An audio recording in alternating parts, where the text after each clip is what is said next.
Alright, YouTube. So, I haven't done a video on my shop in a while. I took my post vise and it's a pain in the butt because I have a post vise back here. It's a mess in here. I'm trying to organize right now. But that post vise is close to the flammable cabinet. And my forge is usually over here by the door. So that's a long haul over here to get to the post vise. So I needed a portable one.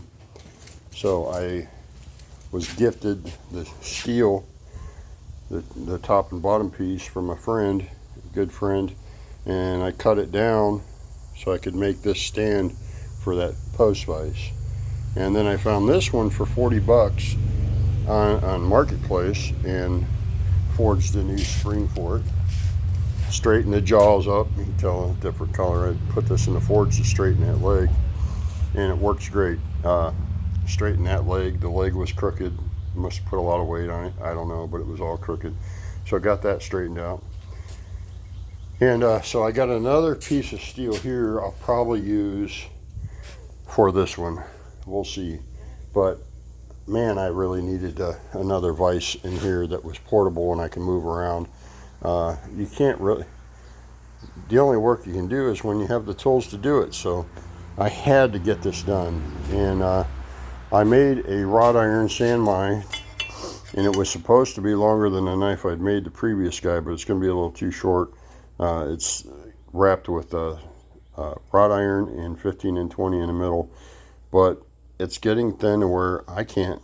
I mean, I suppose I could stretch it out, but it'd just be easier to leave this a smaller knife and move on to the bigger Damascus build I got here, which is buggy spring, Amish buggy spring, and 15 and 20. So I got 10 layers, buggy spring, 15 and 20, buggy spring, 15 and 20, so 5160 and 15 and 20. So that'll make a few knives.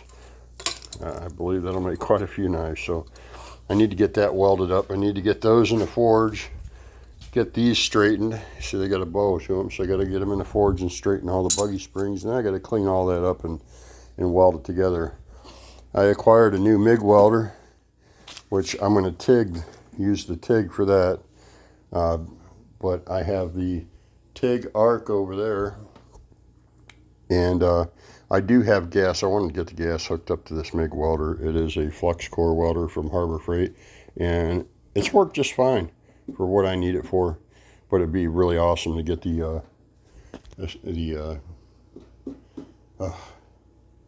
acetylene or CO2 hooked up to it. And I also have the plasma cutter. But I built this Housework. Brian Housework makes the Brian House makes this, and I ordered the parts kit and welded the pieces together and got it put together. It's really nice. You loosen it and it'll lay horizontal. You can change the plenum. It's easy to change the belt. The other one I have to unbolt it to loosen it on a 2x48, but I really needed a fast change belt, and I needed the 72 inch. So I have the 72, I have the 2x48, and hopefully I can teach, a knife making, beginner's knife making class in here, and I'll have the two post vise. I'm going to move that post vise also, but that's all in due time, one step at a time. But I'm behind on orders. I've got to get orders done. Getting married in a month, so I've got a lot to do, and every time I forge, you got to move this thing out. Could use another anvil in here, but the one works just fine. I've got a saw that I bought, and I need to rob the motor out of that. My furnace took a crap, so I robbed the motor for the fan motor in the furnace, and found out the furnace, the combustion chamber is ruined, so I have to build a new combustion chamber in the furnace. So there it sits without a motor, and I figured I'd use that rolling table for other things, and I've got that table saw there. But my hope is to move the radial arm saw, the band saw, and the table saw all out here to this mess out here. I need to get it cleaned up in order to get those out to make me more room in here. So I've got this old coal forge, the flywheel. Obviously it's loaded down with some crap. It's the bench for the cart over there. But I need to get this post in the ground. I've got to get the doors up, which that's part of the doors for the barn. And I've got the steel for that. I need more lumber to get the doors on the barn. But hopefully I clean all this up and I can have a wood shop in here and be able to do all my woodworking in here. Right now, got a bumper I need to put on my truck that I've had for 2 years. That needs to go in the truck because the truck's got a crappy bumper on there. And it was that way when I bought it. And I still have to, yeah. So I got a bunch of steel. I need to make a good place to organize the steel. The mill, when I moved it, I bent some of the X, Y, and Z's. Fell on its face when it slipped off the loop on the hoist, when it was off the Moffett when I was moving it. That was a catastrophe. You see, this ain't even the right handle, but I made it work. But that's bent the most. But it still runs, still works. So I'm running 3-phase. Got a big inverter down here. I put a big 7-horse inverter down here. And so it kicks off at 220 and puts out 3-phase and runs the single horse. I know there's much better ways to do that. And I will be doing that to get rid of that big motor. That's worth some money. I can at least sell that and get a few bucks out of it. But the power hammer's down. It's back up and running. Need to find a place to put this. Actually, that'd be good out there in the wood shop if I could get it moved over by the door and keep that area clean and keep the generator out there. Yeah, so I have a lot to do, and my time's running out on everything. Time's ran out on everything. And I apologize to those of you who ordered anything. I've got a couple buddies on here might be watching this, but it's been interesting. I fell off the semi and hurt my back, and so I was down for 3 or 4 days, not doing much of anything. And yeah, I need to make another forge. That one's working for now, but I'm going to need another forge. I've got that one down there on the floor. It's not the best. Doesn't get really hot enough to do any forge welding. But anyway, so that's what's going on here. Just trying to get things in order, give myself more space, and trying to figure out what I can do today. I've got a trailer to take back to my buddy's house. I moved some timber, got some 1800s timber over there. 1850 the house was built, and I got the timber for 70 bucks. I'll show you a couple of these, pretty cool. Been spraying for weeds, getting ready for the wedding we're gonna have here, but these timbers are from 1850, and I'm hoping I got to cover these with plastic today. Still got the square nails in them. Oh, you can't see the camera. Yeah, there we go. But they still got a bunch of square nails in there, which is pretty cool. See, I covered that one with plastic. That one was the one underneath there, covered in plastic, was from 1860 from a different place. But hopefully I can salvage the wood and make a cool outdoor enclosure. And this is all with time I have. Got a lot of nails to pull in these before I can do any cutting on them. And there's nails almost every square inch of these logs.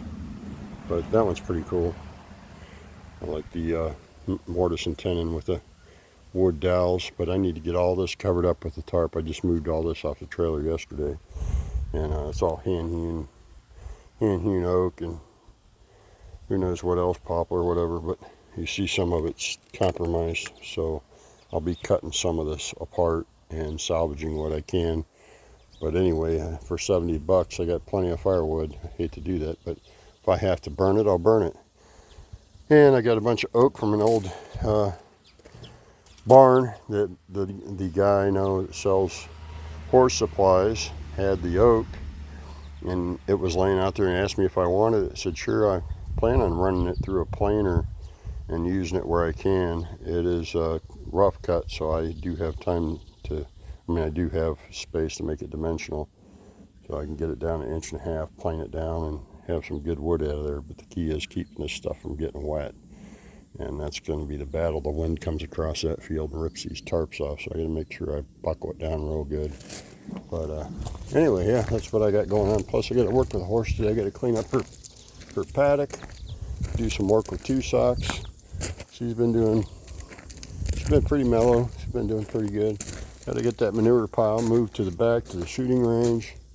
Got to do some mowing. It's been so dry here in Ohio, northeast Ohio. The grass is starting to get brown over there. This is where I sprayed for weeds. Don't mind that. But yeah, so hopefully I can get these straightened today.